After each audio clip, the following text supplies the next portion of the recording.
Hello guys, எல்லோரும் எப்படி இருக்கீங்க? என்னென்னா நான் புதுசாக ஒரு யூடியூப் சேனல் ஆரம்பிச்சிருக்கேன். அதோட பேர் குணா ஃபேமிலி விலாக்.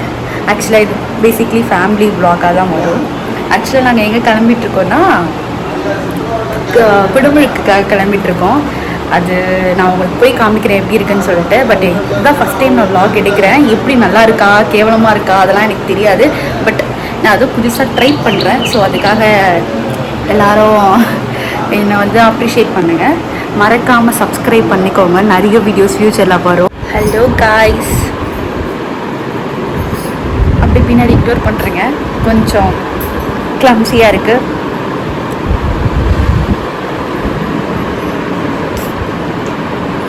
சும்மா லூஸ் மாதிரி பண்ணிருக்கேன், இக்னோர் பண்ணுறேங்க. இதெல்லாம் ஃபஸ்ட் டைம் விலாக் பண்ணுறேன்ல, ஸோ அதனால் லூஸ் மாதிரி பண்ணிருக்கேன், இக்னோர் பண்ணுறேங்க. எல்லோரும் எப்படி இருக்கீங்க? ஆல்மோஸ்ட் நாங்கள் கிளம்பிட்டோம். ஸோ கிளம்பி போகிறோம்.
பயங்கரமாக தூக்கம் வருது. பட் ஆனால் நாங்கள் திரும்பவும் கோயிலுக்கு போகிறோம். கோயிலுக்கு போயிட்டு ஈவினிங்காக தான் வருவோம் யாகம் பண்ணிட்டு.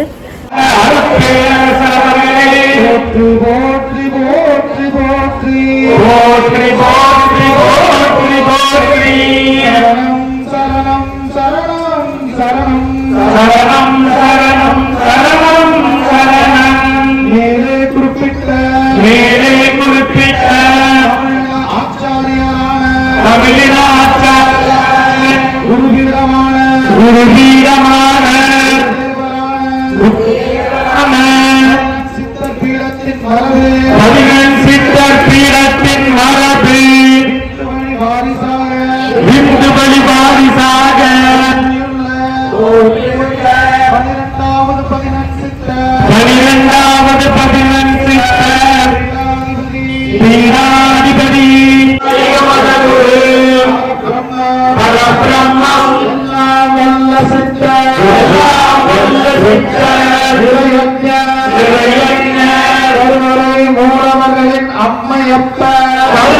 மூலவர்களின் அம்மையப்ப அருளாட்சி நாயக நான்கு யுக நாயக அந்த பேரண்ட ஆதிசக்திகள் சன்னிதானம் இந்து மத தந்தை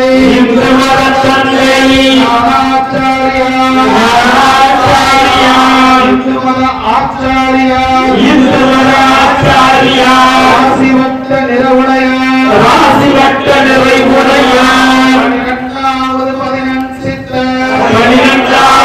12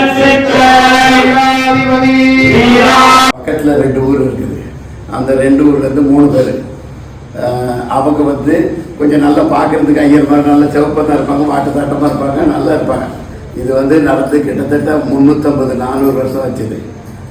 அப்போ அவங்க என்ன செஞ்சுருக்கிறாங்க, நம்மளும் ஒரு பூணூல் தானே வித்தியாசம், ஒரு பூணூல் போட்டுவோம், நம்மளும் பார்க்கறதுக்கு ஐயர் மாதிரி தானே இருக்கலாம் அப்படின்ட்டு மாட்டிட்டு எப்படி நம்ம சுப்பிரமணிய சாமி இப்பவும் பார்க்கலாம். சுப்பிரமணியம் அந்த முருகன் கோவில் போய் பார்த்தீங்கன்னா கடற்கரை சைடில் இருந்து பார்த்தீங்கன்னா ஒரு ஓட்டம் விட்டு வச்சுருப்பான், அந்த காம்பவுண்ட் வாலில் ஓட்டம் வச்சுருப்பான். இப்போ போய் காதை வச்சு கேட்பாங்க, ஓம் சத்தம் கேட்க, இதெல்லாம் ஃப்ராடு. அது ஒரிஜினலாக எப்படி இருக்கும்னா, ஒரு காலத்தில் நான் சின்ன பிள்ளையா இருக்கும் போதெல்லாம் பார்த்தீங்கன்னா அது என் தலைக்கு மேலே தான் இருக்கும். ஒரு ஆள் நார்மலான ஆளுன்னா அங்கே கண்ணாடிச்சு பார்த்தா கொடிமரத்தை தாண்டி உள்ள மூலவர் தெரிவார். அப்போ மற்ற சாதிக்காரர்கள் பிள்ளை ஐயர் 2 பேரை தவிர மற்ற சாதிக்காரர்கள் எல்லாருமே அந்த ஓட்ட வழியோடு தான் முருகனை பார்க்கணும். அப்படி இருந்த நான் இருக்கும்போது, நான் இருக்கிறது 1965 65 என்னாச்சு, 60 வருஷம் 1000 வச்சுக்கலாம், 55 வருஷம் ஆச்சு. அப்போவே அப்படித்தான் இருக்கும். அதுக்கு 250 வருஷத்துக்கு முன்னாடி தான் எவ்வளோ கொடுமையாக இருக்குன்னு பார்த்துருக்கேன். 3 பேர் தைரியமாக போயிட்டாங்க, நுழைஞ்சு போயிட்டாங்க. ஏன்னா அவங்க யாரும் சந்தேகப்படல, பார்க்கறதுக்கு ஐயர் மாதிரி தான் இருக்கிறாங்க, பூணூல் போட்டாங்க, யாரும் ரொம்ப எதிர்பார்க்கவும் இல்லை. இப்படி நுழைவாங்க உள்ளே போயிட்டாங்க. உள்ள நம்ம போனானே தவிர உள்ள எப்படி சாமி கும்பிடணும்னு தெரியாது, எங்க முருகன் இருக்காருன்னு தெரியும். ஓட்ட வெளியோடு பார்த்தேதான் அந்த வழி எங்க இருக்காரு, எங்க சுத்தணும், எந்த பிரகாரம், எதை எப்படி கும்பிடணும் ஒரு முறையும் தெரியல. ஸோ மூலவருக்கே அவரால் போக முடியல. கொடிமரத்தை தாண்டி உள்ள தாண்டி இங்க அங்க பிடிச்சிட்டு இல்லை, அவங்க எல்லாரும் பிடிச்சிட்டாங்க. பிடிச்சு உத உடச்சி பின்னால கையை கட்டி வச்சு சட்டை ஏற்கனவே கோயிலில் இப்போ கூட போக முடியாது, அதெல்லாத்தையும் பூணூலில் அறுத்து எரிஞ்சு அப்புறம் மரத்தில் கட்டி வச்சு உதச்சி ரொம்ப இது பண்ணியிருக்காங்க. 350 வருஷம் நான் எவ்வளோ இருப்பாரு. அப்போ அவங்க இனிமேல் நாங்கள் முருகனை நாங்கள் எங்கள் ஊரில் கும்பிடுறோம் அப்படின்ட்டு அங்கேருந்து பிடிமண்டை எடுத்துகிட்டு 3 இடத்துல அதே மாதிரி பேர் அந்த 350 வருஷத்துக்கு முன்னாடி அதே பேர் வைக்கிறதெல்லாம் அப்படி பேர் வைக்கிறதே விட மாட்டாங்க. ஏன்னா அங்கே பூசை பண்ணுறதெல்லாம் நான் தான் அந்த காலத்துல இருந்து இந்த காலம் வரைக்கும். அவங்க அதாவது ஒரு இந்த சொந்தக்காரங்க எல்லாரும் ஒரு கம்யூனிட்டி. ஆனால் அந்த கம்யூனிட்டிக்காரங்க கூட அங்கே பூசை பண்ண மாட்டாங்க, வேளாளர் தான் பூசை பண்ணார். இங்கே நான் பிராமின் தான் பொதுவாக வேளாளர் தான் இங்கே பூசை பண்ணார், இங்கேயும் வேளாளர் தான் பூசை பண்ணார்.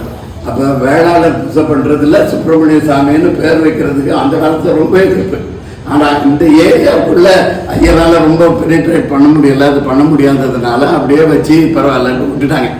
அதனால தான் அந்த கோயிலேருந்து நாங்கள் இங்கே தான் கொண்டாடுவோம். 1. 2வது வைகாசி விசாகம் இங்கே மட்டும்தான் இங்கே பெரிய திருவிழா. வைகாசி விசாகத்தில் என்ன சொன்னாங்க, முருகன் முதல்ல எங்கள் விழாவை கொண்டாடிட்டு தான் திருச்செந்தூருக்கே போகணுன்ட்டு வைகாசி விசாகத்தை ஒரு நாள் முன்னாடி நடத்துவோம். ஸோ இப்போ வரைக்கும் கூட இங்கே மட்டும் வைகாசி விசாகம் முதல்ல நடக்கும். இங்கே நடந்த பிறகுதான் முருகனுக்கு நடக்கும். நீ என்ன உள்ள ஒர்க் பண்ணுறது சொன்னால எங்கள் ஊரில் முருகன் நாங்கள் கும்பிட்ட முருகன் தான் உனக்கு வைகாசி விசாகத்துக்கு அது கொள்ளணும். இப்போ என்ன செய்யணும், அப்படி ஒரு 350 வருஷத்துக்கு முன்னால் ஒரு புரட்சி வரலாறு. அதனால தான் அந்த சுப்பிரமணிய சுவாமின்றது அது அப்படியே இருக்கட்டும். என்னைக்கு திருச்செந்தூரில் நம்ம மாத்திரமோ அதுக்கு பிறகு இதில் மாற்றிடும் அப்படின்ட்டு நான் நினச்சி வச்சிருக்கிறேன். அது ஒரு பக்கம் இருக்கட்டும்.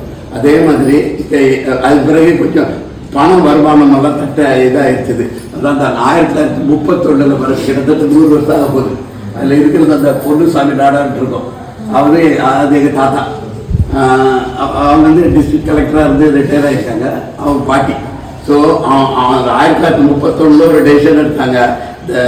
அதான் இந்த 8 வீட்டுக்காரங்களும் அவங்களுக்குள்ள இடத்த போட்டு இந்த இடத்துல சந்தை நடக்கும்.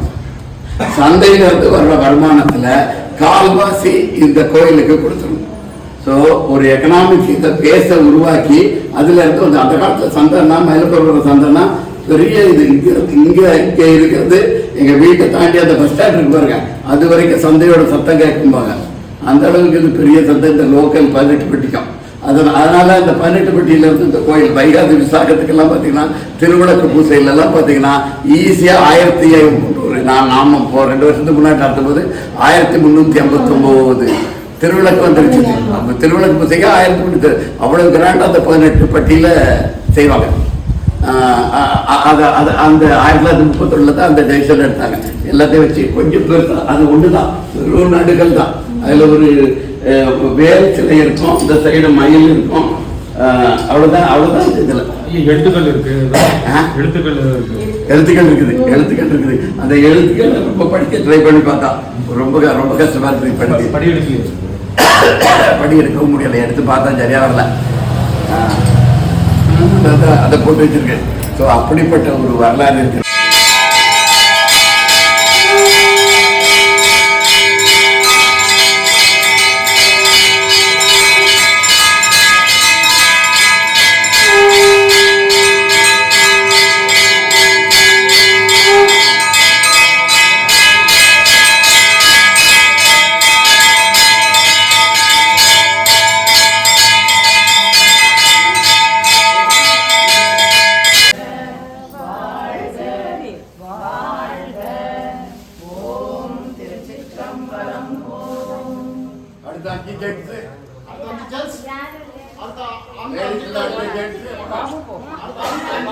கைஸ், இப்போ தான் கோவிலேருந்து வந்தோம். செம்ம டயர்டாக இருக்குது. நான் போய் தூங்க போகிறேன்.